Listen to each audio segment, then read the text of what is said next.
CBSE board ने कल अपना रिजल्ट जारी कर दिया।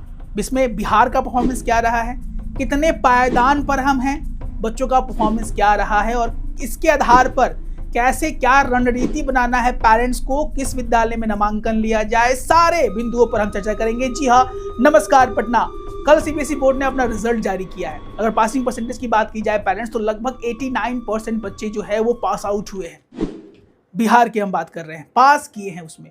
और लड़कियों का परफॉर्मेंस देखा जाए पेरेंट्स, तो लड़कियों का परफॉर्मेंस उमदा रहा है। लगभग 94-95% लड़कियां जो है वो पास आउट की हैं। इसमें भी बच्चे पास हैं। ये आंकड़े बता रहे हैं कि कहां से कहां जा रहे हैं हम।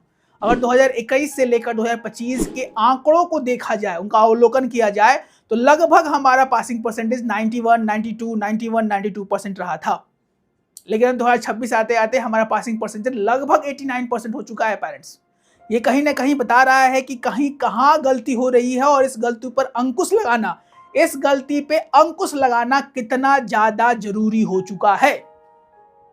हमारा पायदान है बिहार का, वो 18वां है और ऐसा आने वाले समय में लग रहा है कि हम कहीं 22वें पायदान पर भी ना चले जाए, क्योंकि जिसवें पायदान पे हैं हमसे बहुत ज्यादा नीचे नहीं है। और उनके स्थान की बात की जाए जो हमसे नीचे नीचे है, उनका नाम है रायपुर, नौगढ़ और रांची। इनका पासिंग परसेंटेज अगर देखा जाए तो 88, 87, 86 और 85% है। हमसे बहुत ज्यादा नीचे नहीं है ये। और वही टॉप की बात की जाए तो त्रिवेंद्रम टॉप रैंकिंग पोस्टिंग वाली की बात की जाए तो त्रिवेंद्रम, विजयवाड़ा, चेन्नई और बेंगलुरु, इनका पासिंग परसेंटेज लगभग 98-99% है पेरेंट्स।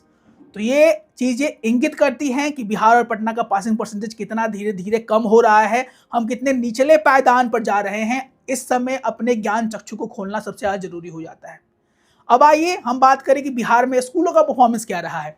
अगर स्कूल की बात की जाए तो यहाँ पर जो आपको टॉप रैंकिंग स्कूल लग सकते थे, यानी आपको लगा होगा सर इस स्कूल का रैंक रिजल्ट तो बहुत उम्दा आया होगा, ऐसी बात नहीं है। जी हाँ पेरेंट्स, जिस विद्यालय के एक बच्चे ने बहुत उम्दा परफॉर्म किया है, उनका नाम है डोयल प्रभा, जिन्होंने 99% स्कोर किया है। वो डीएवी खगौल के रहने वाली है।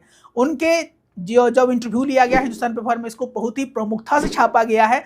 इसमें बताया गया कि वो कितनी डिस्ट्रैक्शन से फ्री थी, यानी उन्होंने कितने भी गैजेट्स को अपने से थोड़ा सा दूर रखा। और उसके बाद हम बात करें संत माइकल्स हाई स्कूल की, one of the most demanding school इन पटना बिहार, उसमें इस बार थोड़ा सा कहीं ना कहीं पेरेंट्स को निराश किया है। इस बार total number of appearing candidate थे वो थे 356 और पास आउट जो हुए थे वो है 352। इसमें अभिषेक मिश्रा जी का जो रिजल्ट रहा है, जो कि संत माइकल्स हाई स्कूल से क्लास 10 का उन्होंने पास आउट किया है, जिनका जो रिजल्ट रहा है वो है 98.2%। उसके बाद लोहिला की बात की जाए तो लोहिला ने इस बार निराश नहीं किया है। 100% रिजल्ट लोहिला हाई स्कूल का आया है। जितने भी बच्चे अपीयर थे उनमें सभी का रिजल्ट आउट हुआ है। जो स्कूल आगे अपना और निकालते जाएंगे, हम अपने वीडियो के माध्यम से सारी चीजों का अवलोकन साफ तथ्यों के आधार पर करने का प्रयास करेंगे। अब आते हैं जो परसेप्शन में कि वहां पढ़ाई नहीं होती है, ऐसी बात नहीं है। जेएनयू और केवीएन, केंद्रीय विद्या संस्था और जवाहर नवोदय विद्यालय में का पासिंग परसेंटेज 98-99% के अप्रॉक्स रहा है पेरेंट्स। तो कहीं ना कहीं ये विद्यालय अभी भी अच्छा परफॉर्म कर रही है। बच्चों के जो मार्क्स कम आ रहे हैं उसका थोड़ा सा हम लोगों ने अवलोकन करने का प्रयास किया कि क्या ऐसे कारण है कि 2021 से लेकर 2025-24 तक बच्चों का रिजल्ट तो बहुत ही उम्दा रहा है, उसके बाद अचानक रुकावट या कहां से बच्चों का मार्क्स कम हो रहा है। चीजें निकल के आई है बहुत ही आश्चर्यजनक और आपको जरूर देखनी चाहिए। पहले चीज जो निकल के आई है वो है डिजिटल डिस्ट्रैक्शन। बच्चे का जो डिजिटल डिस्ट्रैक्शन है पेरेंट्स, वो ज्यादा हो गया है। बच्चे ज्यादा डिजिटली एक्टिव है, कहीं ना कहीं ये चीजें बच्चों को पढ़ाई में अवरोध पैदा कर रही है। दूसरी चीज जो निकल के आती है वो है इंफॉर्मेशन ओवरलोड, यानी बच्चों के पास इंफॉर्मेशन जो है वो सतही यानी सुपरफिशियल नॉलेज इतना बढ़ गया है कि बच्चे डीप नॉलेज की तरफ बढ़ना ही नहीं चाहते हैं।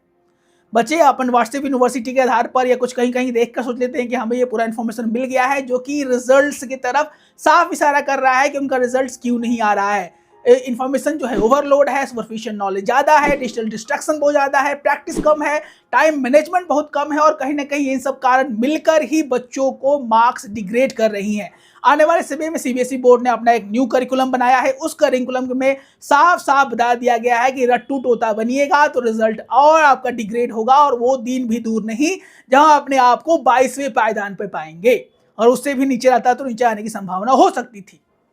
आपने कमर कस लेना है बच्चों। पेरेंट्स बच्चों को ध्यान से शुरू से ही अच्छे से जो है वो समराइज फॉर्म में पढ़ाने की जरूरत है, फाउंडेशन फॉर्म में पढ़ाने की जरूरत है, जहां उनके सब्जेक्ट्स को कोर नॉलेज हो और कहीं ना कहीं अपने 10th और 12th के एग्जामिनेशन में वो अच्छा परफॉर्म कर पाए।